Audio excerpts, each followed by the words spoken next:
Hey guys, tonight we're unraveling one of the most absurd tales ever to stumble out of a goblet, Dionysus, and the time he lost a drinking game to a donkey. You're standing in a vineyard at night, not a modern one with rows of tidy signage and irrigation pipes. This one's wild. Vines snake over crumbling marble ruins. Grapes hang heavy and glowing like forgotten moons, and the air smells like fermenting laughter. And there he is, Dionysus himself. No throne, no lightning bolts, just a god reclining on a tilted winepress, wearing a crown of ivy, and having a whispered argument with a fig. He waves at you lazily with a hand still stained purple from stomping grapes. "Welcome," he says, slurring just a little, "to the best mistake Olympus ever made. So, before you get comfortable, take a moment to like the video and subscribe, but only if you genuinely enjoy what I do here. And let me know where are you listening from, and what time is it right now where you are? Now, dim the lights. Maybe turn on a fan for that soft background hum. And let's ease into tonight's journey together. You step closer. The ground is soft with crushed grape skins and spongy moss. Somewhere to your left, a flute is playing itself, and a disembodied giggle echoes through the olive trees. Dionysus is already rambling. "The vines grow best under a full moon," he murmurs. "Some say it's the tides. Others say it's the music.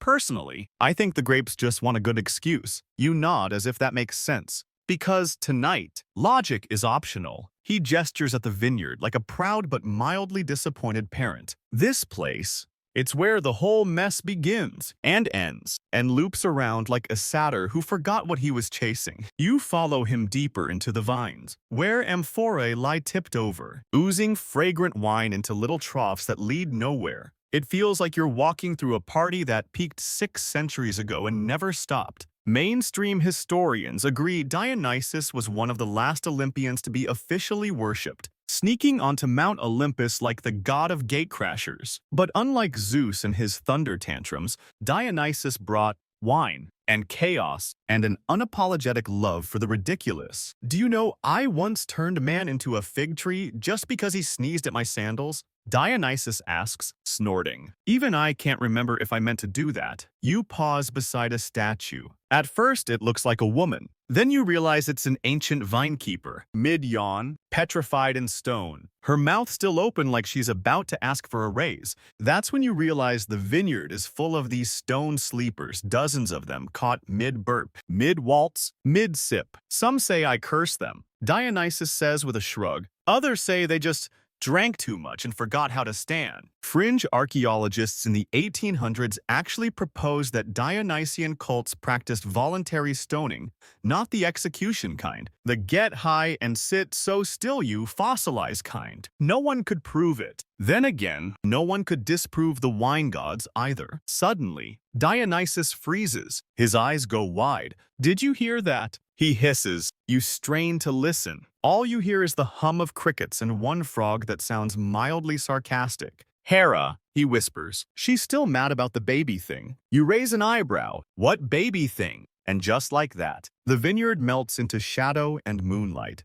and the god of wine begins to recount a birth so absurd even Zeus flinched. Imagine this. Dionysus says, weaving through gnarled vines like a sleepy tour guide, a mortal woman falls for Zeus because of course she does. He shows up disguised as a really convincing eagle. Then Hera finds out. Classic drama. You duck under a low-hanging branch dripping with overripe grapes. One explodes on your shoulder like a sugary landmine. She demands Zeus show himself in all his divine glory. Dionysus continues, now swaying slightly, so he does. She explodes. I mean, literally explodes. Poof! Mortals don't handle lightning well. Historians still argue whether Semile's explosion was metaphorical or actually described in early cult mythos. Dionysus adds, with a wine-soaked grin, either way, it was messy. And so, the fetus that would become Dionysus half-immortal, fully inconvenient, had nowhere to go. Zeus, brilliant problem solver that he is, slices open his own thigh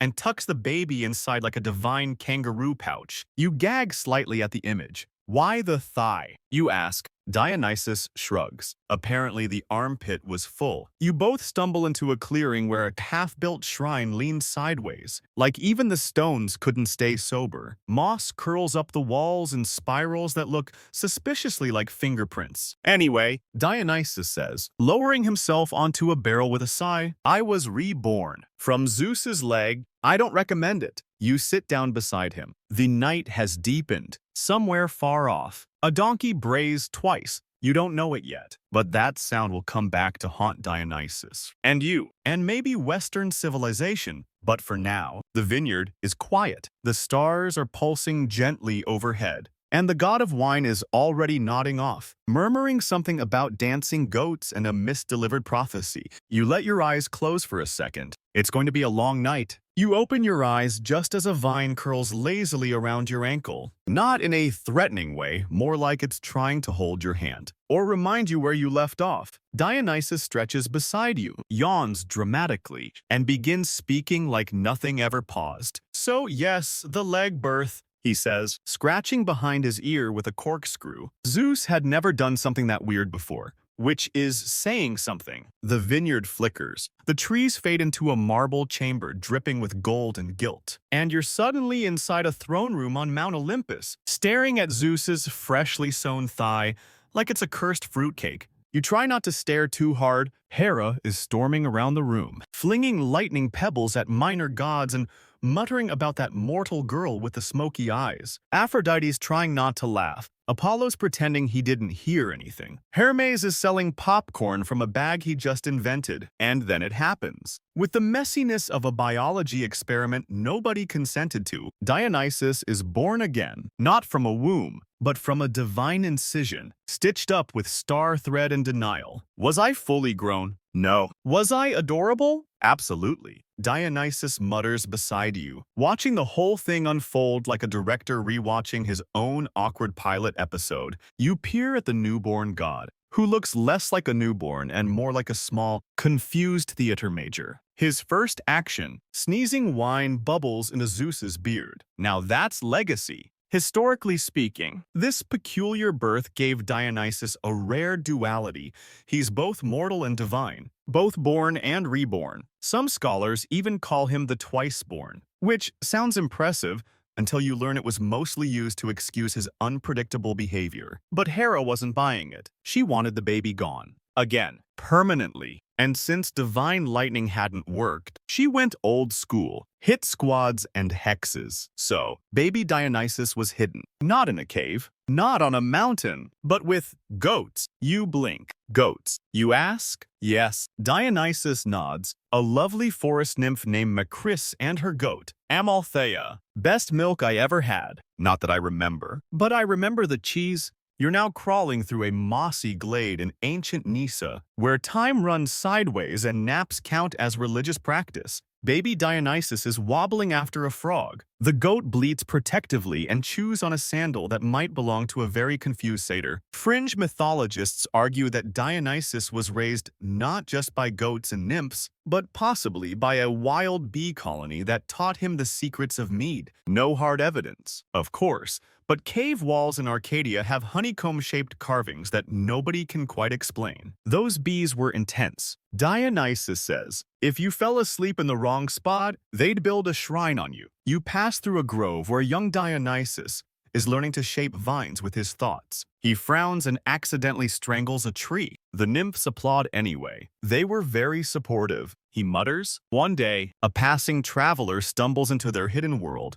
A mortal bard with a broken lute and no sense of direction. He becomes Dionysus's first real friend. They teach each other songs, dance barefoot on moss, and invent a game involving figs and elaborate compliments. Historians still argue whether this bard was real. Dionysus notes, watching the scene with a rare softness. Some say it was Orpheus in disguise. Some say it was just me talking to a tree. You follow him into a hidden glen, where an altar of carved grapes glistens under beams of dreamlike sun. There's no temple, just joy, and soft grass, and laughter without reason. And that, Dionysus says, turning to you with sticky hands and sleepy eyes, was the first worship. It wasn't grand. It wasn't organized. There were no rules, no robes, no terrifying statues demanding goats. Just presence, celebration, something in the moss that made your feet dance before your brain gave permission. You linger in that glade for a while. There's no rush. You're surrounded by flute music, babbling brooks, and the smell of pine mixed with fermentation. And that's when the screaming starts. It's subtle at first, like wind through angry reeds. Then louder, a shriek, high and sharp, followed by the unmistakable sound of a nymph throwing a clay pot at something. You turn and see a shadow crawling over the trees. She found me. Dionysus says, Hera's rage is the gift that keeps on giving. You both duck into a hollow log, giggling like fugitives on a field trip. And just before the scene fades, you catch a glimpse of something oddly comforting. Baby Dionysus cradled by the goat, whispering lullabies he hasn't learned yet, while the forest seals itself around them like a womb of leaves. You exhale. It's not a happy childhood. Exactly. But it's his. You're lying flat on a mossy rock now, staring up at the rustling canopy overhead. Sunlight filters through in lazy beams, catching on a breeze thick with sap and goat fur. Somewhere nearby, a child laughs sharp and sudden, followed by the unmistakable sound of a vine slapping something.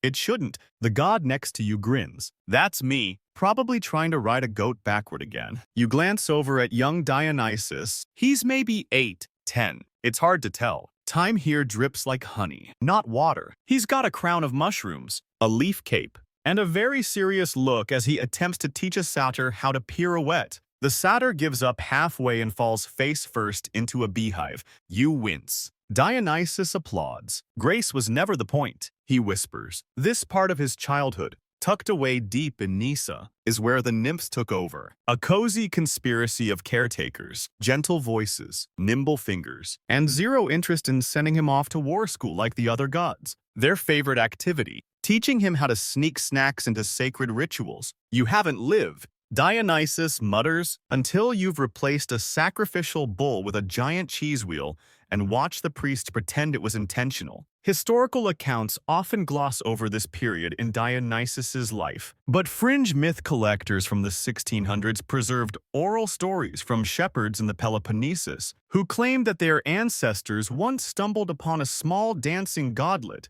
who could charm bees and summon rain with a hiccup. You're crouched beside a makeshift theater now. A stump stage, acorn seats. The nymphs have gathered for tonight's performance. The tragedy of a lemon that tried too hard. Young Dionysus plays every role hero, villain, and chorus with increasing levels of vine-induced melodrama. He sobs dramatically into a pine cone. The audience is weeping. The goat faints. You wipe a tear from your own cheek. That lemon really did its best. But not everything is play. Between the laughter, there's always tension. You can feel it curling around the edges of the forest like storm clouds that haven't decided if they're angry yet. Hera hasn't stopped hunting. She sends spies snakes, clouds, a very smug-looking owl with glowing eyes. Dionysus grows paranoid. One day, a leaf rustles too loudly and he panics accidentally, transforming a bush into a marble statue. Another time, he creates a thunderstorm that rains only grape juice. The bees are furious. You walk beside him now as he tries to calm down. They keep telling me I'm special, he says, his voice suddenly small. But no one tells me what I'm for. And that, maybe, is the hardest part being a god in a forest where everyone expects you to become something powerful. But no one will say what exactly that looks like.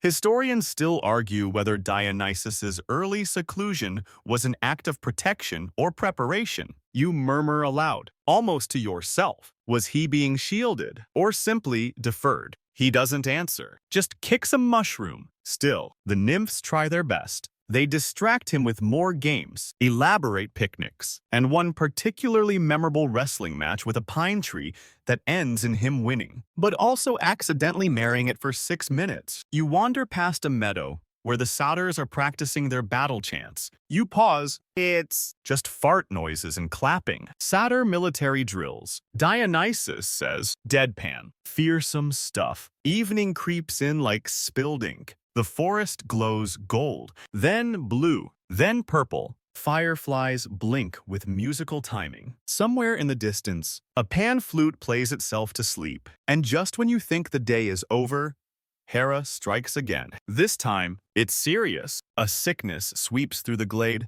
The nymphs grow silent. The goat lies curled in a shadow that keeps lengthening even when the moon isn't moving. Dionysus kneels beside her, hands shaking, vines unraveling from his wrists like veins. He tries to heal her. Nothing works. You don't want to see this part, but it's part of his story. The first time Dionysus discovers that wine cannot cure everything. That divine blood doesn't stop grief from growing inside you like mold. He buries the goat in a circle of honeycombs and sings something soft, half lullaby, half goodbye. That night, he doesn't sleep. Neither do you. Instead, you follow him as he wanders deeper into the woods, past the last nymph, past the final whisper, into a place no one names. And there, at the edge of the world, a single fig tree stands twisted and patient. Dionysus presses his forehead to its bark and whispers, "If I can't be safe, let me be strange." The bark peels back, a vine slithers out, and just like that, something changes. You both look up. The stars have rearranged themselves. A new constellation hangs overhead somewhere between a goblet and a question mark. Dionysus turns to you, eyes glowing faintly now. "Ready for the next part?" he asks. You nod. Even though you're not, but he's already walking. You trail behind him now, past the fig tree that opened like a sigh, into a place where forests start to thin, and the air picks up a new kind of hum, like strings being tuned in the distance. The stars here hang lower, almost grazing your hair. The grass underfoot smells like crushed mint, and something faintly metallic, like the edge of a memory you've tried to forget. Dionysus walks with new posture, shoulders looser, head tilted, as if listening to music that only exists inside his skull. He looks back at you. "It's time," he says. "I'm going to invent something." You squint. "Like fire." "Democracy." "Better." He grins. "Wine." You blink. "Didn't that already exist?" He shrugs. "Not like this." You find yourself in a mountain glade. No shrines, no gods, just wild vines stretching across broken rocks and one extremely smug-looking panther licking its paw beside a wooden press. Dionysus points at it. "That's my tiger." You stare. "That's a panther." It's still a kitten to me." The first batch of wine is an accident. He crushes some grapes between his toes while dancing. A bowl is nearby. It fills. A satyr, too lazy to check for poison, drinks it. 15 minutes later, he's standing on a rock shouting at the moon in Latin, which no one has invented yet. And just like that, the world changes. Mainstream historians credit early winemaking to Neolithic cultures in the Caucasus. But according to this extremely barefoot godchild, they were just following my vibes. He refines the process, learns about aging, oak barrels, aeration, foot temperature. At one point, he holds a very intense seminar on tannins to an audience of goats. One of them takes notes with a stick. You sip a drop of the early stuff. It tastes like confused berries, damp sunlight, and something barely legal in most city-states. That's batch 3. Dionysus says, "Batch 1 turned everyone blue. Batch 2 created bees that quoted poetry. With wine comes celebration, and with celebration music, he builds an entourage. Not priests, not disciples, something weirder. First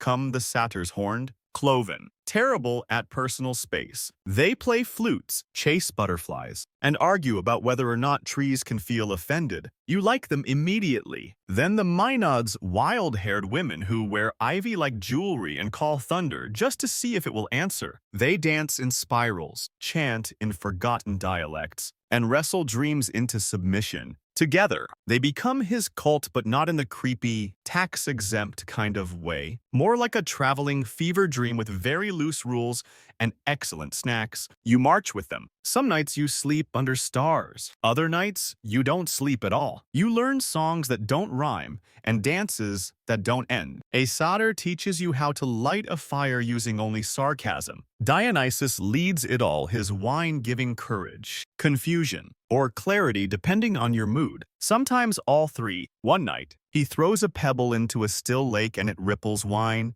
The Maenads strip and jump in. You hesitate, but then a goat cannonballs in beside you. and somehow that settles it. The lake glows. Another night. A group of pirates tries to kidnap Dionysus. It does not go well for them. You watch from behind a barrel as the god smiles sweetly, offers them wine, and waits. They laugh, tie him up, and set sail. Moments later, the ropes fall off on their own. Ivy splits the ship in half, and the pirates, now extremely confused dolphins, leap into the sea with what can only be described as panicked grace. Historians still argue whether this myth is a metaphor for Dionysian liberation or just an ancient warning not to annoy theater kids. You whisper. He winks at you. Same thing, really. Later, when the cult pauses in a coastal village, the locals stare at your group like you've all crawled out of a particularly vivid dream. One man bows, another cries, a third just offers you olives and backs away slowly. Dionysus builds a tiny shrine from seashells and grape stems.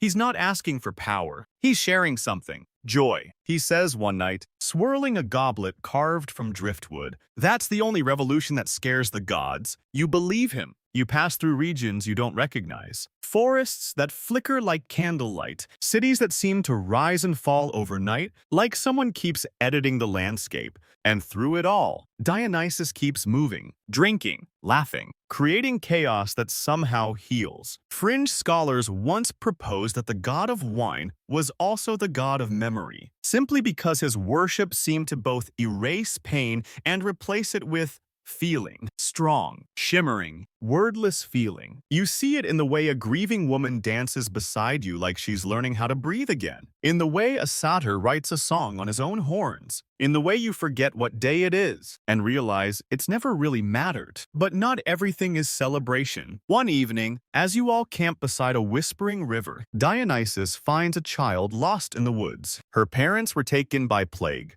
She clutches a broken doll and won't speak. He kneels beside her and offers wine not to drink, but to bathe her hands. She stares, then smiles, just barely. You realize then that his madness is only half the story. The other half is mercy. That night, you sit beside the campfire, dizzy with the day. Dionysus lies in the grass, tracing constellations with a vine. The panther curls at his feet, purring softly. And somewhere in the dark, something laughs that isn't quite human. You don't know it yet, but you're about to meet a donkey. The laughter starts just before dawn. At first, you think it's a satyr with hiccups. Then maybe a nymph choking on a joke no one else heard. But the sound builds louder, sharper, unmistakably nasal. It's the kind of laugh that sounds like it's judging you from a distance and winning. You turn toward the sound and freeze. There, at the edge of the clearing, stands a donkey. Not just any donkey. This one has posture, swagger, eyelashes so long they belong on a Roman fresco, and an amphora of wine strapped to its back like it just walked out of a punchline. Ah! Dionysus groans from beneath a blanket of ivy. He found me. You squint. Friend of yours. Nemesis, Dionysus mutters, and drinking buddy. Onopion. You can't help it. You burst out laughing. Wait, his name is Onopion. It means wine face. He gave it to himself. The donkey steps forward, slow and dramatic, like a gladiator entering a coliseum made of bad decisions. He looks you dead into the eye and brays once a long, operatic note that somehow manages to sound condescending. You back up. He's smaller than you, but somehow also in charge. Dionysus sits up, rubbing his temples. He's been following me since the islands. Claims he's the true patron of fermented joy. Onopion brays again. This time, you hear it clearly. Try me. What follows is less a conversation and more a series of deeply emotional gestures involving ear flicks, tail swishes, and interpretive head tilts. You realize, with growing unease, that you are watching the god argue with a donkey and losing. Historians still argue whether Onopion represents a folk tradition from a forgotten rural cult or was just a practical joke that got out of hand. You whisper. Dionysus groans again. He beat me once. In Naxos, never let it go. You raise a brow. Beat you at what? He hesitates, then sighs. A drinking contest. You choke. A donkey outdrank you. He didn't even get tipsy. Dionysus hisses. He just stared at me, slurped each cup like a connoisseur, mocked my technique. You look over. Onopion is currently dipping his snout into a bowl of rosé with the gravitas of a high court judge. A satyr hands him a second glass. He swirls it, sniffs, brays dismissively. You whisper, "This might be the most powerful creature I've ever met." The Maenads, of course, love him. Within minutes, Onopion has a flower crown, 3 personal attendants, and a reed flute solo composed in his honor. One nymph tries to paint his hooves gold. He kicks over the paint, then poses like it was intentional. You follow Dionysus to the edge of the camp, where he's hiding behind a very tall amphora. "This is my punishment," he mutters, "for hubris, or for turning that shepherd into a wine glass. I don't know anymore." He peers out. Onopion is now reclining on a tapestry, being fanned with laurel branches. I challenged him once more, just to prove I still had it. Dionysus confesses, poured him a goblet. He drank it, poured another. He drank it. I made the wine stronger. He drank it faster. You lean in. What happened? I blacked out somewhere around the 4th round. Woke up in a vineyard, tied to a scarecrow, with a wine-stained toga and a donkey-shaped footprint on my forehead. There's a pause. You both nod, as if that explains everything. Still, Dionysus can't let it go. That night, he hosts a feast, massive spread, oranges from Crete, olives. From Delph.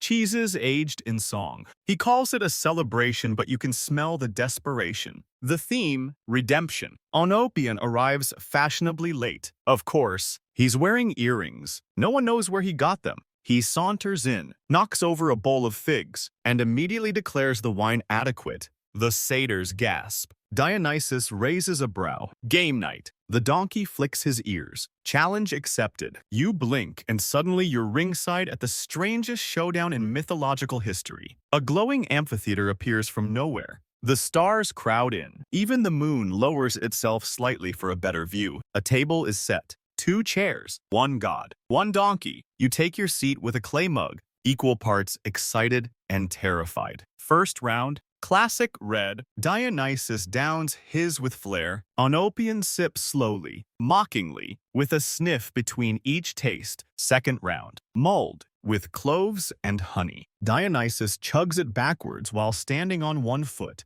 Onopion nods politely, then belches a 3-part harmony. Third round, wild grape blend, fermented under a solar eclipse. Dionysus sings a song about frogs. Onopion drinks, then eats the cup. You've never seen a creature humiliate a god so politely. Historians still debate whether this scene represents the inversion of social order or just ancient wine-fueled improv. You whisper to yourself. By round 5, Dionysus is swaying, Onopion is flossing. Not dental hygiene, actual dancing. You are witnessing something mythologically ridiculous. By round 7, Dionysus begins reciting obscure sea shanties and crying about an ex-nymph named Doreen. Round 8. Onopion yawns. Round 9. Dionysus tries to toast Zeus, misses, and toasts a pine cone instead. The pine cone thanks him. Round 10. Silence. The god slumps forward. Onopion brays once softly, respectfully,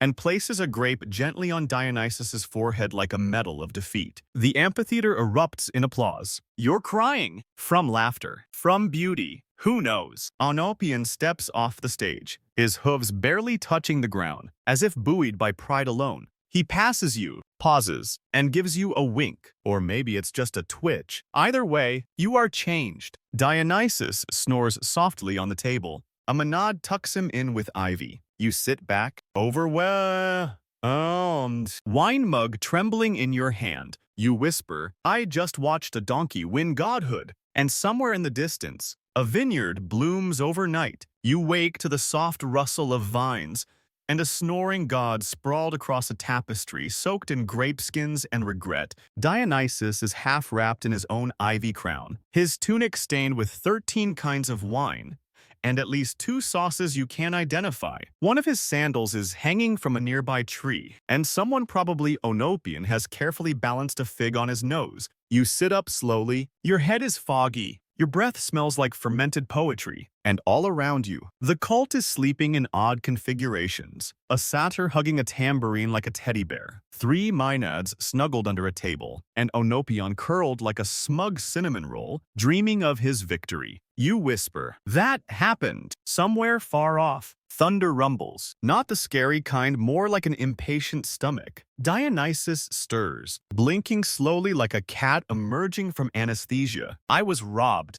he croaks. You blink. You passed out during round 10. He frowns. "Still robbed." You help him up. He groans. You hand him a pear. He throws it at a squirrel. The squirrel catches it and bows. "Never drink with a donkey," he mutters. "Especially not one that knows your family secrets." The entourage is slow to wake, but eventually the satyrs begin to stretch. The maenads twirl themselves upright, and someone starts a soft beat on a hollowed gourd. It's hangover music, low, slow, slightly judgmental. Dionysus drags himself to the center of the camp. "Today," he says, voice gravelly, "we walk it off." The crowd groans. You groan louder. And yet off you all go. You trudge through olive groves and across fields of wild thyme. The sun like a watchful eye overhead. Dionysus mutters curses at pebbles. Olympus rides in a cart pulled by satyrs, sipping something that smells like superiority. You ask, "Where are we even going?"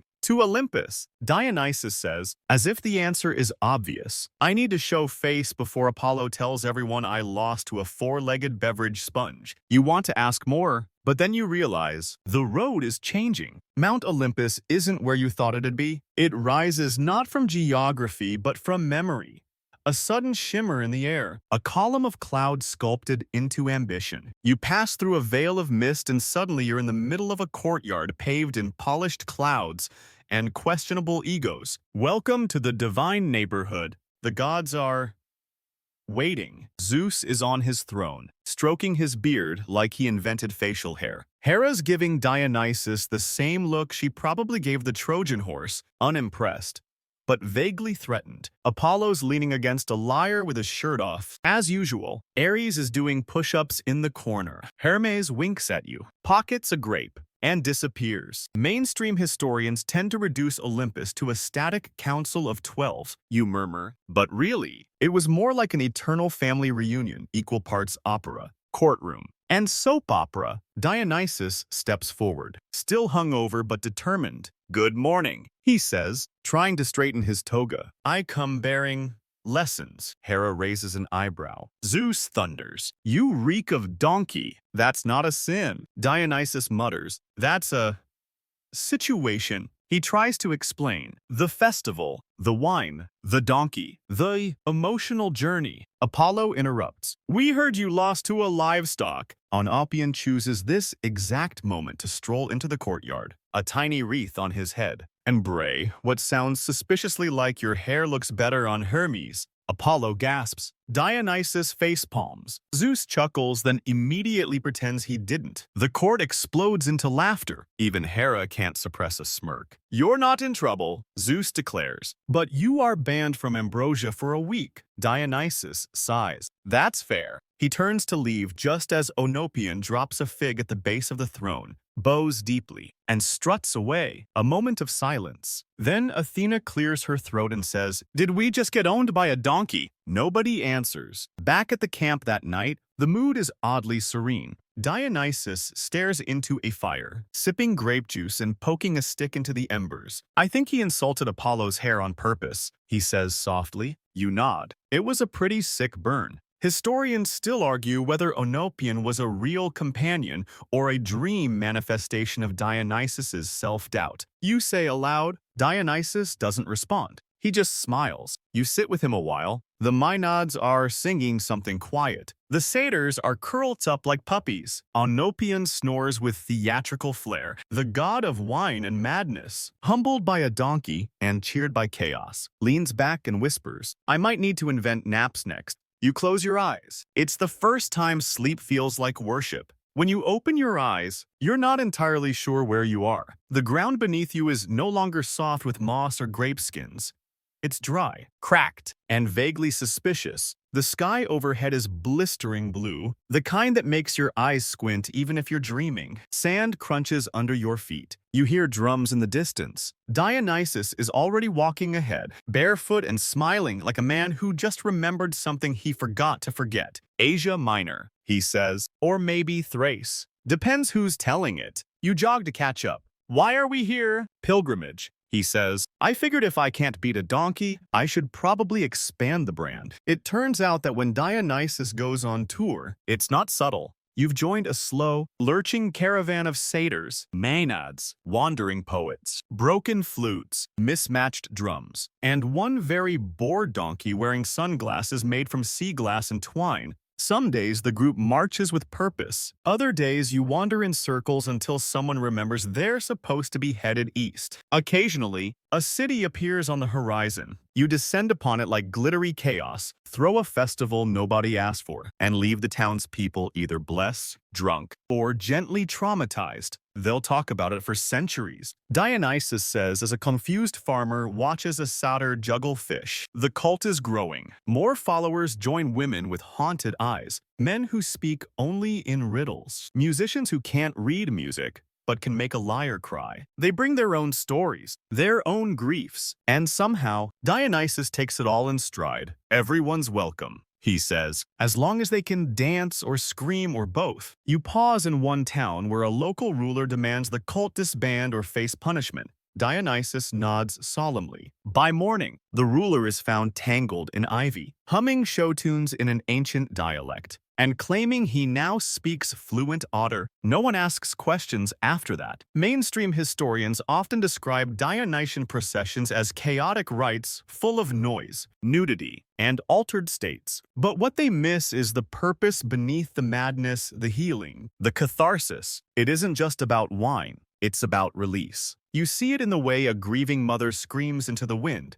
and then laughs for the first time in months. In the way a former soldier dances barefoot until his feet bleed and the past loses its grip. In the way Olympus casually headbutts a corrupt merchant's cart and redistributes all the figs to the crowd. Historians still argue whether these cult rituals were religious ceremonies or ancient group therapy. You whisper to yourself. On day 12, you meet a woman named Melia. She doesn't speak, just carries a jug of wine on her head and watches everything with eyes that seem older than time. She never joins the dancing, never drinks. But every night, when the fires burn low, she sings one soft, haunting note. One note. That's it. And every night, it breaks you a little more gently. Dionysus tells you she once lived in a city where music was banned. They tried to outlaw grief. He says, didn't go well. The caravan moves on. Mountains rise in the distance. You begin the climb with sore legs and blisters on blisters. Olympus rides on a litter carried by satyrs, nibbling on mountain herbs and looking vaguely unimpressed. Dionysus stops midway up a ridge and raises his arms. The wind shifts. Vines sprout from cracks in the rocks. Flowers bloom in crevices. A goat faints with joy. This is not a metaphor. You camp on a ledge that night, staring out over a valley lit by stars so bright they look illegally photoshopped. Dionysus sits beside you, holding a goblet filled with something that glows. Do you think they love me? He asks quietly. You look around at the sleeping cult, the distant fires, the donkey softly snoring in a patch of time.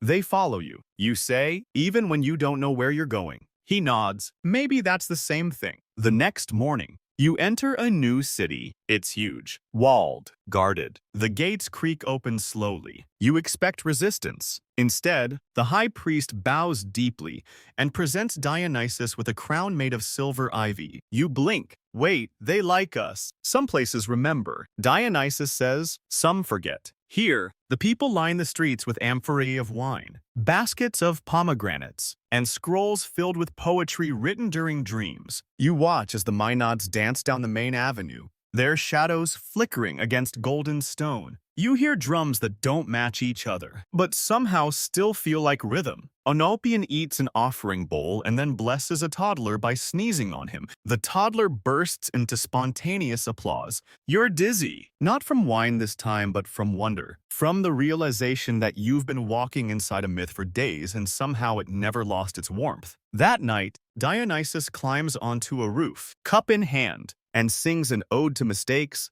to lost lovers, to people who trip and never quite stand up the same way again. The city listens. So do you. And somewhere in the dark, the mountain exhales. You don't know how long you'll keep walking. You don't know what comes next. But for now, the madness feels like home. It's been days now, maybe weeks. Time drips like syrup in Dionysus's traveling world. pooling in places, then rushing forward with no warning. You've crossed plains that never end, climbed mountains that weren't there yesterday, and spent one very confusing afternoon stuck in a labyrinth made of flutes. And now, at the edge of a sun-cracked hill, you see him again? Onopion, the donkey. He's wearing a red silk sash. No one knows where he got it. Of course he's back, Dionysus mutters, arms folded. I didn't even send an invitation this time. Onopion brays softly, like he's bored with all of this already. But the cult erupts into applause. Satyrs dance. Maenads rush to crown him with daisies. The donkey raises one eyebrow, accepts a bowl of figs, and proceeds to eat them in the most passive-aggressive way imaginable. You sit beside Dionysus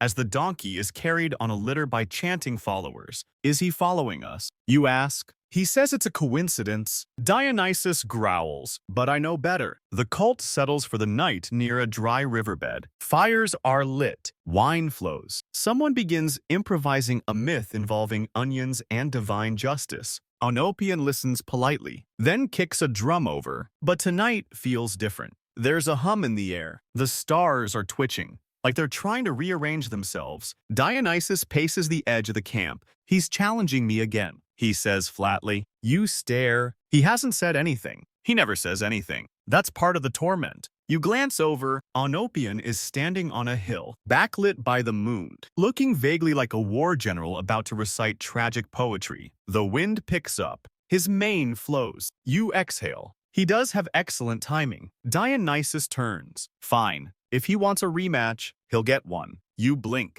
Another drinking contest. No, he says. Something worse. The next morning, a makeshift arena is set. It's not like last time. This isn't fun. This is war by performance art. A circle of grapevines marks the edge. Inside, a table, 2 seats. On each plate, a single olive, a crust of bread, and a goblet of wine aged so long it probably remembers the invention of vowels. You sit with the crowd, part curious, part nervous. Dionysus enters first, robes flowing, expression stern. Then Onopion. No robes, just a crown of garlic cloves and a face that says, let's get this over with. The challenge. Not who can drink the most, but who can impress the most while drinking. A battle of style, not substance. Round 1. Dionysus swirls his goblet, recites a poem in reverse, and finishes his wine with a pirouette. The crowd gasps. Onopion takes a slow sip, then places his goblet upside down on his own head without spilling a drop.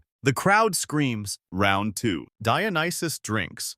While juggling 3 live frogs, he winks. One of the frogs croaks the national anthem of an extinct city. Onopion responds by drinking sideways, using a straw made from laurel bark. While stomping a perfect rhythm that turns into a Maenad chant, someone faints. You are not okay. Round 3. Dionysus summons a rain cloud that pours wine. He bathes in it. He monologues about longing. The Maenads weep openly. Onopion slowly sips his wine while drawing a perfect circle in the dust with his hoof inside it. He spells out Nistri. Historians still argue whether this was ritual theater, mockery of divine hubris, or just a very niche talent show. You whisper. By round 5, it's a deadlock. Then Dionysus pulls out the final trick. He drinks, stands, and sings a lullaby so soft, so human, that the crowd forgets to breathe. It's about loss, and mistakes, and waking up in your own mess. It's not divine. It's just real. You glance at Onopion. He's still. Then he does the unthinkable. He walks out of the circle, brays once, and bows. The crowd doesn't cheer. They just stare confused, reverent, moved. Dionysus lowers his goblet. What just happened? You don't know. No one does. Later, back at the fire, Onopion lies beside a log, watching the stars. Dionysus sits nearby. They don't speak, but something has shifted. He let me win, Dionysus says. You glance at the donkey, who blinks slowly and sneezes on a pine cone. Historians still argue whether that night marked a surrender, a truce, or simply a donkey getting bored. You whisper. But to you, it feels like something else entirely. Not victory, not loss, just understanding. As the stars blink softly above, Dionysus lies back and sighs. I still hate him. he says, but he's smiling. You pull your blanket closer and watch as the donkey dreams hooves twitching, tail flicking at invisible nonsense. And for the first time in days, you sleep without dreaming. You wake to silence, not the peaceful kind, the strange kind, the kind of silence that presses against your ears like someone just whispered, shh. Across the universe, the camp is empty. No maenads twirling, no sahirs arguing over breakfast figs, no singing, no drums, just you, the ashes of a fire, and a donkey chewing grass like nothing happened. You glance around, then you hear it. A soft moan from beneath a blanket of grape leaves. Dionysus. He stirs, eyes half closed, hair an elegant mess of sticks and questionable decisions. What day is it? He groans. You hesitate. Festival day. He bolts upright. Oh no. Apparently, there's a schedule. And apparently, Dionysus was supposed to be presiding over a very important ritual in a city-state whose name you can't pronounce and whose priests are not known for their patience. You scramble. The cult is gone, scattered on scouting missions, which you now realize is code for we forgot the calendar again. Olympus is the only one on time. He's already packed, groomed, and wearing a ceremonial ribbon tied around his tail. I swear he does this just to mock me. Dionysus mumbles, trying to wrap himself in a robe while still half asleep. The two of you set off alone, hiking through hills that smell like toasted rosemary and ambition. Dionysus walks barefoot, holding a gourd of wine and mumbling lines from a hymn he hasn't quite memorized. You arrive at the city just before noon. The gates open slowly. A single priest greets you. He's tall, stern, and shaped like someone who has never missed a morning scroll reading. He eyes Dionysus, then Olympus, then you. Where is the retinue? The priest asks. Dionysus smiles, lost to divine revelation. The priest blinks, and the sacrificial goat, Olympus, steps forward. The priest pales. The temple is grand columns of marble, golden braziers, a statue of Dionysus himself carved during his serious phase. It looks nothing like him. He whispers to you, I had a cold that week. The ceremony begins. The priests chant. Incense curls like cautious questions. Dionysus is handed a golden ladle and asked to bless the ceremonial amphora. He dips it with flair. He pours. He sips and winces. This wine is awful, he stage whispers. The priests freeze. You sniff it. They've accidentally used vinegar. Olympus, of course, walks forward, samples it, and brays in what is unmistakably pity. The head priest turns red. We may have miscalculated. He stammers. Dionysus leans in. I'm the god of wine, he says gently. Not soup. He walks past the altar, straight to the statue, and without warning plucks a cluster of grapes from a tray and squishes them in his hand. The Jew strips down the pedestal. Then he does it again. The crowd murmurs. Then he holds the juice up to the sky and speaks not in Greek, not in words, you know, but in a tone that vibrates something deep in your chest. Something shifts. The grapes on the trays begin to ripple, then split, then bubble with wine, sweet and wild, and somehow sad. You smell strawberries, thunder, and a little homesickness. He's not angry. He's reminding them. The festival erupts. People pour into the temple. Music crashes in from nowhere. Wine flows like guilt in a family reunion. Satyrs return out of thin air. Maenads tumble in from balconies. A band of flute players appears mid-note like they've been playing since time began. Even the statue starts to sweat rosé. You're pulled into the crowd, spinning, laughing, covered in olive oil and bad decisions. Someone hands you a mask shaped like a duck. You don't ask why. You put it on. Olympus is leading a conga line of toddlers. One of them is chanting his name like a spell. At one point, a priest collapses in ecstasy, and Dionysus catches him just barely and whispers, breathe through it. Buddy, it's not just chaos. It's release. Mainstream historians often downplay these festivals as debauched rural rituals, but they miss the fact that these moments were sacred. They weren't about control. They were about undoing what was too tightly wound. Historians still argue whether Dionysian rites were psychological tools or metaphysical acts of rebellion. You murmur, tipsy and barefoot, and possibly covered in honey. At dusk, the last song ends. The temple is littered with petals, sandals, and one extremely confused goat. Dionysus sits beside the statue, head leaning against its foot. That went better than I expected. You nod. That was chaos. He grins. Chaos is underrated. Olympus curls up on a mosaic floor, completely unbothered by everything. A crown of basil on his head. The priest approaches quietly. We will rebuild the winepress properly with assistance. Dionysus nods. And maybe taste test next time. The priest nods solemnly. Yes, that seems wise. As the stars blink awake, you lie back against a cracked pillar, the stone still warm from the day's madness. Dionysus hums something old. Olympus flicks his ears, and for one perfect moment, everything is still. No rules, no fear, just a god, a donkey, and a day well ruined. You leave the city at sunrise, sandals sticky with temple wine and glitter.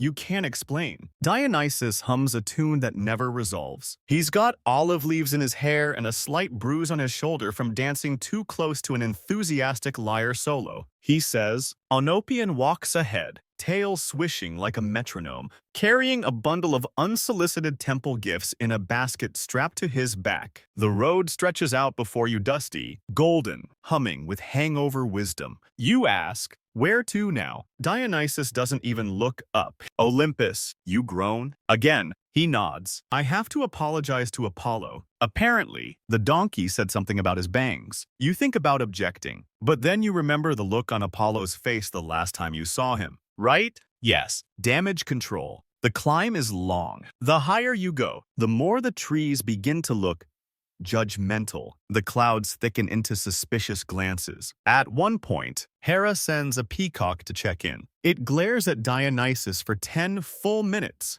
Before vanishing in a puff of pride, you arrive at the gates of Olympus with twigs in your robes and two maenads clinging to each other, still giggling from a joke told 6 hours ago. Apollo meets you at the steps. He's radiant, of course, fresh tunic, perfect curls, a subtle glow that smells like sun-warmed citrus and misplaced envy. His expression is neutral. His lyre is glowing. Dionysus steps forward. I come in peace, with wine. Apollo raises an eyebrow, and with him, he nods at Olympus. The donkey brays once. It sounds a lot like, nice sandals. Apollo winces. You hold your breath. Then, slowly, Apollo chuckles. Oh, Dion, he sighs. Only you would bring a rude donkey to an apology. He brings himself. Dionysus mutters, I have zero control. Apollo waves you all in. The other gods are already assembled, lounging like an immortal panel of judges. Athena's taking notes. Ares is doing bicep curls with a marble bust. Artemis is sharpening arrows with a butter knife. You're ushered into the Hall of Echoes, a room that repeats every sound at the worst possible moment. You try not to speak. Zeus watches as Dionysus approaches the dais. Let me guess. The thunder god booms. You've come to explain the rumors. Dionysus lifts his goblet in salute. I have come to explain nothing and take full responsibility. Zeus pauses. Well, that's unexpected. But, Dionysus adds, I will clarify that I did not start the chant about Hera's sandals. The hall echoes. Hera's sandals. Sandals. Sandals. Hera's eyes narrow. Anyway, Dionysus says quickly, it was a beautiful ceremony. Mostly, I may have knocked over a statue on purpose for symbolic reasons. He then hands Zeus a bottle of the temple's resurrected wine, thick, dark, humming slightly. Zeus uncorks it, sniffs, takes a sip, and smiles. Acceptable, he rumbles. That's basically a divine blessing. But then things go sideways. Olympus, ever the opportunist, wanders toward the central pedestal, the one that holds Olympus's official scroll of divine hierarchy, and very calmly eats half a corner of it. Apollo screams. Hermes dives to save the rest. Athena gasps. That's an original. Zeus just sighs. Olympus stares straight ahead, chewing slowly, unapologetically. He brays, tastes like insecurity. Dionysus face palms. You consider hiding under the nearest table. Historians still argue whether this moment was a mythological prank, a political statement, or simply the result of letting a donkey into heaven. You whisper. Eventually, the tension breaks thanks to Hermes pulling a perfect imitation of Zeus's voice, ordering everyone to take a nap. Zeus is not amused, but he's also slightly tipsy. The gods disperse. Artemis mutters something about mortals being more fun. Athena leaves muttering equations. Apollo sulks for 3 whole minutes before composing a song called Betrayed by a Beast. You and Dionysus retreat to his cloud balcony, a private corner with a bottomless amphora and a perfect view of Earth below. He pours you both a drink. "Do you think I'm a joke to them?" he asks softly. You pause. They laugh. You say, "But they also listen." He nods. Sometimes the loudest gods are just trying to distract from the silence. He looks at you for a moment, then laughs not his usual wine-splashed cackle, but something gentler. "You've been around me too long." You clink cups. Oenopion trots over and curls up at your feet. He's tired. His ears twitch. For once, he doesn't bray. You watch the clouds shift. Below, the earth turns slowly. Cities flicker. Mountains exhale. Vineyards glow like embers waiting for harvest. You exhale. It feels good to stop, even just for a moment. You don't stay on Olympus for long. Divinity, it turns out, gets old quickly. Too much marble. Too many rules, too many gods with perfect hair and opinions on toga lengths. Dionysus agrees. They get itchy if nothing explodes for more than 24 hours. So you leave. Again, this time, it's not a cult or a parade. It's just the 3 of you. You, Dionysus, and Oenopion, a trio of wanderers with questionable priorities and a wineskin that never empties. You find yourselves in a region heavy with damp forests and mushroom-covered hills. The roads are quiet. The people are quieter. They watch you from behind curtains and carved wooden doors. You'd think you were ghosts,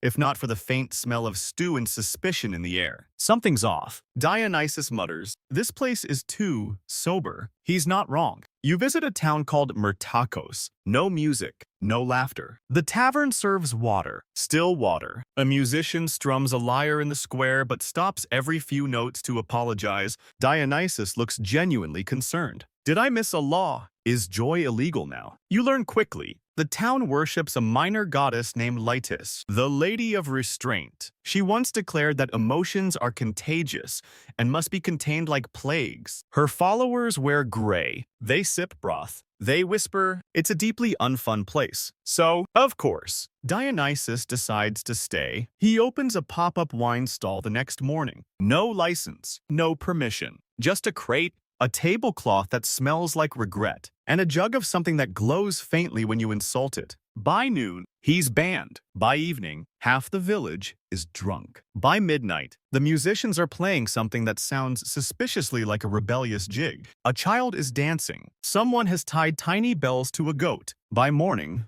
the town square is empty again, covered in petals and half-finished songs. The Lady of Restraint's temple door is padlocked, and a notice is pinned to it. Temple closed for re-sanctification. Please contain yourselves. Dionysus grins. Progress. You travel on, through whispering valleys and moaning woods, into cities that look like they've forgotten what celebration feels like. Then King Midas. You arrive in his city after dusk. Gold gleams on every surface. The walls, the statues, even the flowers. But no one smiles. The people move like wind-up toys, precise, pale, afraid to touch anything. The market smells like dust and old coins. You meet Midas in his golden hall. He's tall, polished, and miserable. "Everything I touch," he says, "becomes treasure." You nod. That sounds exhausting. He turns to Dionysus. "Can you fix me?" Dionysus stares at him, then walks over, picks up a golden goblet, and licks it. Midas flinches. "Still tastes like shame," Dionysus mutters. He agrees to help, but not in the way Midas expects. That night, you gather in a meadow just outside the city. Dionysus builds a fire. Oenopion sleeps beside a log, dreaming of chewing through someone's wine list. Midas kneels awkwardly in the grass, still gold from the knees down. Dionysus begins chanting, not loudly, not dramatically, just persistently. The words are older than weather. They don't rhyme, They don't explain, but they shift the air. You watch as a mushroom grows beside Midas's foot, then another. Then the gold starts to flake, slowly, like tree bark shedding in spring. The golden touch begins to melt away. Midas sobs. The next morning, his palace looks duller, but warmer. He touches his daughter's hair. She doesn't turn into a statue. She hugs him. The servants exhale. Historians still argue whether Dionysus cured Midas out of mercy or boredom. You murmur, but in that moment, it doesn't matter. Midas offers Dionysus a chest of treasure. Dionysus refuses. Olympus eats half a gold coin and spits it out like it was offensively bland. As you walk away, Midas calls after you. What do I owe you? Dionysus smiles over his shoulder. Just remember how good it feels to not be shiny. You keep walking. The roads get stranger. One day, you find mushrooms the size of umbrellas. Another. You wake up to find the forest speaking in rhymes. Dionysus listens carefully. They're composing. He whispers, "It's a new season." You stay in a town where it rains honey. Then a village where the moon never rises, and people light candles on their hats instead. Dionysus drinks wine that tastes like snow. Olympus invents a new insult using only hoof gestures. One night, in the middle of a field of wild fennel, Dionysus turns to you. "Do you think I'm making anything better?" You pause. "You're making things feel again." He smiles, but it's tired. "I don't want to fix the world," he murmurs. "Just loosen it." You lie back in the fennel and stare at the stars. They blink at you like shy gods. You fall asleep to the sound of Dionysus humming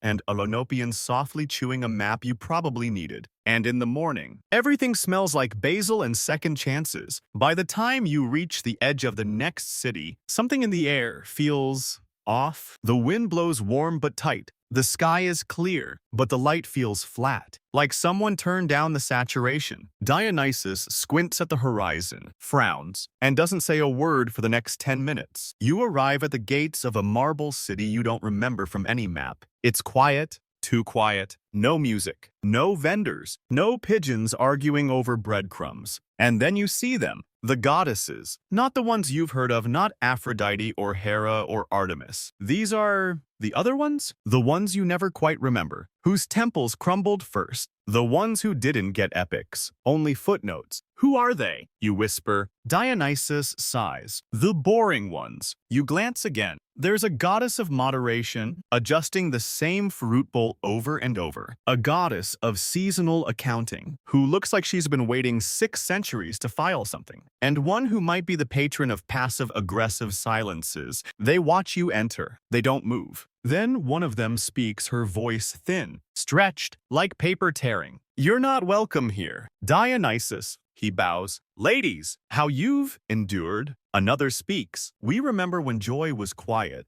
when gods didn't wear leopard skins and sing with goats." Dionysus straightens. "And I remember when people weren't afraid of being seen." You follow him through the city. Everything here feels stifled, like laughter has been outlawed. The streets are clean, too clean. A satyr sneezes and is immediately asked to leave. "They banned singing," Dionysus says, barely hiding a grin. "Even in the bathrooms. The people here are pale and polite. They nod as you pass. No eye contact. You ask for directions. They smile sadly and say, "It's better if you don't." Olympus is completely unbothered. He trots into the public square and immediately topples a stack of scrolls with one kick. Gasps. A child laughs. Immediately silenced by an elder who looks like he was carved from beige clay. You arrive at the Temple of Graceful Limitation, the city's main shrine. Inside, an altar carved with scenes of quiet dinners and mildly approving nods. Dionysus steps forward and addresses the priestesses. "I'm not here to start a riot."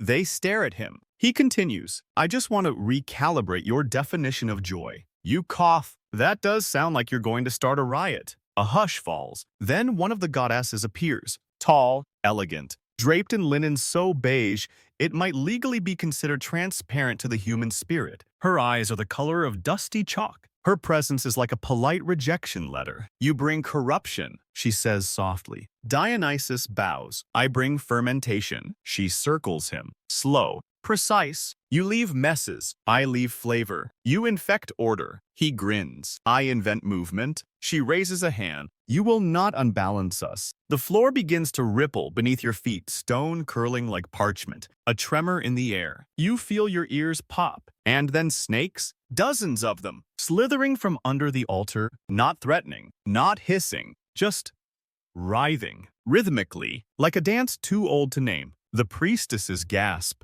Dionysus says nothing. He watches. The snakes coil around his legs. They don't bite. They sing. It's not in words. It's in pressure, in memory, in sensations. Moss under your feet, fingers running through wine. The joy of being carried by a crowd you trust, and then they vanish. The goddess blinks. For the first time, you see something crack in her face. Not fear, not anger, loneliness. You were one of us once, she says quietly. I still am. Dionysus replies, you just stopped dancing. The other goddesses appear, drifting in like smoke. They don't argue, they don't cry, they just nod. Barely. That night, the city changes. Not wildly, not quickly, but enough. Someone sings softly on a balcony. Two old men begin to argue, then laugh. A child paints ivy on a column in bright green. You walk through the streets with Dionysus. No music this time, just the sound of a city remembering how to breathe.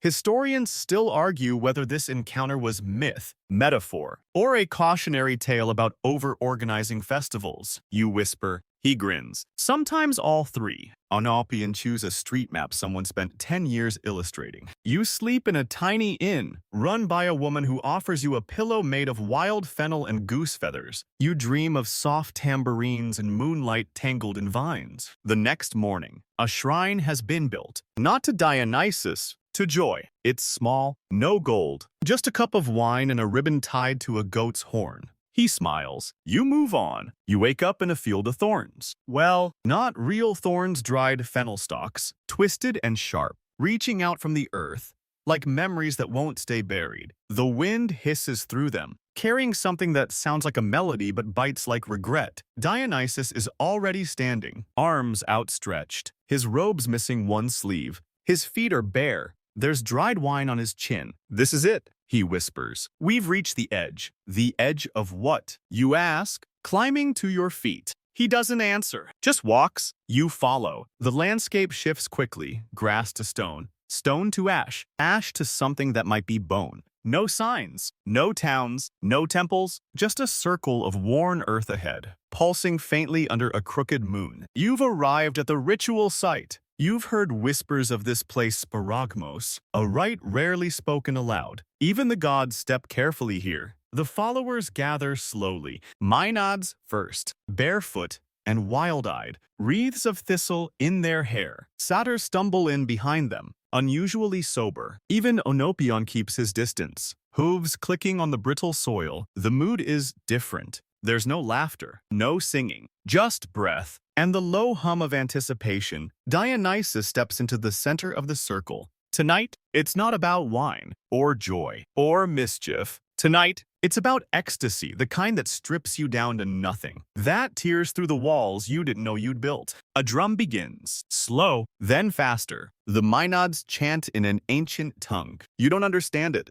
but your skin does. It crawls. The rite of sparagmos, historians say, was symbolic, ritualized madness, controlled dismemberment of meaning, a tearing away of the false self. Fringe scholars argue it was literal, that animals, or in darker rumors, people were torn apart in a frenzy of devotion. Historians still argue whether sparagmos was spiritual catharsis or divine psychosis. You whisper to yourself, Dionysus doesn't speak. He just moves. The dance starts slow, fingertips grazing the air, hips swaying like wind through vines. But it builds fast, too fast, like the music has its own pulse. And it's hunting you. A maenad screams, not in pain, in release. Another spins so hard her feet barely touch the earth. A satyr tears off his sash and hurls it into the fire. Sparks explode. The air is thick with sweat, incense, and something older, something hungry. You're in the middle now. You don't remember stepping in, but you're here, dancing, shaking, moving in ways that aren't yours. Your hands tingle. Your mouth tastes like iron and thunder. Dionysus is everywhere, his face flickering in every torch, his voice in every breath. And then, you see it, not with your eyes, but with something else.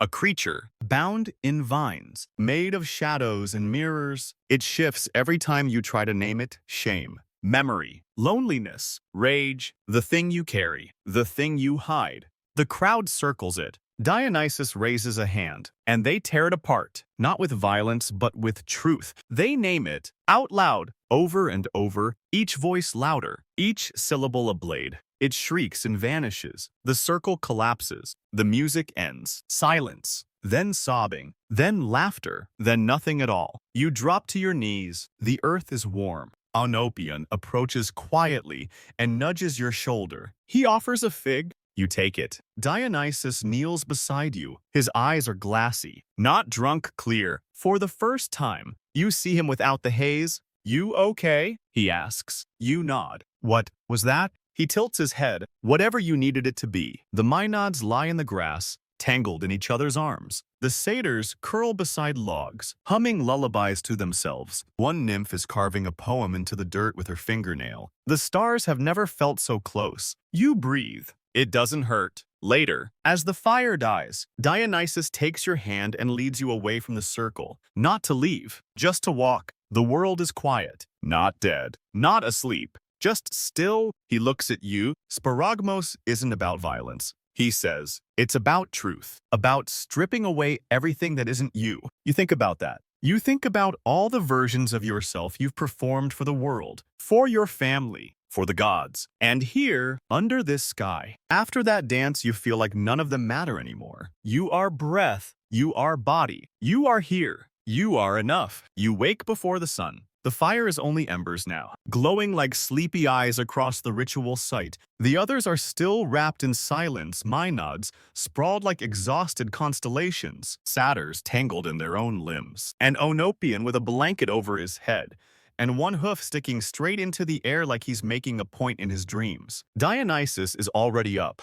He sits on a rock at the edge of the clearing, watching the stars fade, sipping from a wooden cup like it's a secret he hasn't decided whether to tell. You walk over and sit beside him. The earth smells like fennel smoke and wet ash. You good? He asks. You nod, then pause. What happens after all that? He shrugs. Usually naps, sometimes poems. Once, we got very into yodeling for about 3 hours. You smile. But there's something heavy hanging between you now. Not bad, not dangerous, just inevitable. Dionysus exhales. You know why I invented naps? You raise an eyebrow. I thought it was because of too much wine. Nope. He says, it was because the world started expecting me to be on all the time. Festivals, miracles, transformations. They wanted joy like it was a faucet I could turn on. He looks out across the quiet field. I got tired. He leans back, legs stretched in front of him, cup resting on his chest. So, I made naps sacred. I told the cult that sleep was a ritual, that if you rested hard enough, you could meet gods in your dreams. You squint. Can you? Probably not, he says, but it gave everyone a reason to lie down. And once you lie down, you remember your body isn't just a transportation device, it's home. You let that settle. He closes his eyes. Even gods need to disappear sometimes. The day unfolds slowly. No wild music, no frenzy. Just quiet tasks, rebraiding hair, washing fruit in the river, writing half-remembered dreams in the dirt with sticks. Someone is sewing a new sash from leftover grape skins. Olympus tries to eat it. Dionysus lies in a hammock made of ivy, surrounded by satyrs fanning him with palm leaves they absolutely did not find in this biome. You walk past the ritual site. It's just a circle now. No snakes, no voices, just footprints and overturned stones. You think about what you left behind there. What was torn away? A fear, a grudge, a performance you didn't even know you were still doing. And in its place, breath. Later, Dionysus wakes from his nap and joins you by the river. He scoops water with his hands, lets it run through his fingers. Did you know, he says, the first wine wasn't made in a vineyard. You shake your head. He smiles. It was an accident. A jug of crushed grapes left in the sun. Forgotten. Sour. But then, alive. You look at him. Most beautiful things, he says, start by being forgotten. You sit together in the shallows, feet in the water. The river hums against your skin like a lullaby. Around dusk, a soft wind stirs. The others gather their things. No one speaks. But you all know it's time to move again. The cult doesn't need a leader today. It just follows the rhythm. Feet to earth. Hands to hands. You walk in spirals until the path finds you. Dionysus stops halfway up a ridge, looks back. He doesn't speak, but you know he's seeing something. Maybe all the places he's been, or all the people he's held until they could walk again. Or maybe he's just counting clouds. You ask, do you ever want to stay somewhere? He tilts his head. I do stay, he says, just not always in the same place. You realize he's not talking about geography. He keeps walking. And you follow. That night, you camp in a fig grove where the trees lean inward like they're whispering secrets to each other. The moon is full. The ground is soft. Someone has left offerings a bowl of olives, a comb made of bone, a torn poem tied to a branch with string. Dionysus settles in beside the fire, Olympus at his feet. The donkey is snoring softly, ears twitching like he's dreaming of judgmental temple priests. You stretch out on your blanket, gaze up at the stars, and for the first time, you understand something. Dionysus isn't a god because of his power. He's a god because he knows what it's like to burn out, to rebuild yourself from ash, to turn pain into movement, grief into rhythm, loneliness into wine. He knows what you're carrying and he lets you set it down. So, you do. You fall asleep with the taste of fennel and fig on your tongue, and the sound of Dionysus humming something old and half-forgotten into the night. Tomorrow will come, but tonight, you rest. You wake to the sound of Olympus trying to steal someone's breakfast figs again. It's almost comforting. The sun is already slanting through the fig trees, warm and dappled. The leaves above you whispering like old friends exchanging gossip. You stretch, bones soft, breath easy, heart steady. Dionysus is sitting by the fire, half covered in a blanket, chewing on something that might be a date. Or might be someone's leftover hair ornament. He sees you and grins. You made it. To where? You ask, rubbing your eyes. He shrugs. Here. And that's when you realize there is no destination. There never was. Just moments strung together like olive pits on a thread, each one pungent and strange and surprisingly sacred. Today is quiet, no rituals, no festivals, just packing up, sharing food, laughing in small, honest bursts. Someone's trying to teach a satyr how to fold a blanket. It's not going well. Olympus, crowned again in wildflowers he probably did not ask for, trots ahead to scout the trail. He stops at a hilltop and stares into the distance. You climb up next to him. Below you lies Thebes, gleaming walls, crumbling temples, 1,000 rooftops blinking in the morning light. But something stands out. Near the city gates, a statue. You blink. It's a donkey, rearing proudly on its hind legs, mouth mid-bray, a fig clenched triumphantly between its teeth. Dionysus joins you, arms crossed, staring down at it. No way. You say, oh, yes way. He groans. They made him a hero. Olympus brays softly, deeply satisfied. You don't speak fluent donkey, but it feels like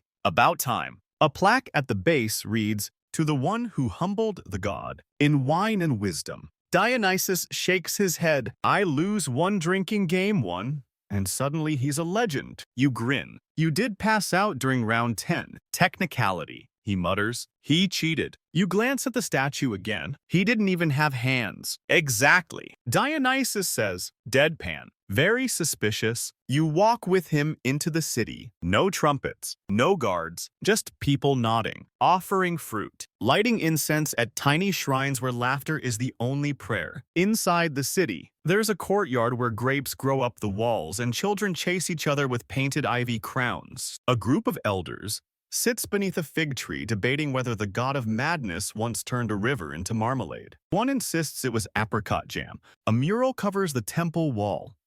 Dionysus dancing with a tiger on one side, passed out next to Olympus on the other. He sighs. You tell people stories. They turn them into reputations. You ask, which part bothers you more? He grins that they remembered the nap. As the sun lowers, the city prepares for a festival, not in his honor, just because music swells, wine pours, children sing songs that rhyme donkey with honestly. You help hang lanterns. Dionysus is dragged into a dance he pretends to hate but clearly enjoys. Onopion gets a golden halter and a reserved seat near the olives. No miracles, no chaos, just joy. And as the sky turns violet, Dionysus sits beside you on the temple steps, hair mussed, eyes soft. They don't need me anymore, he says quietly. Maybe that's the point, you reply. He nods. Joy isn't something you own. You just uncork it. He clinks his goblet against yours. Later, as the fire crackles and laughter drifts through the streets like perfume,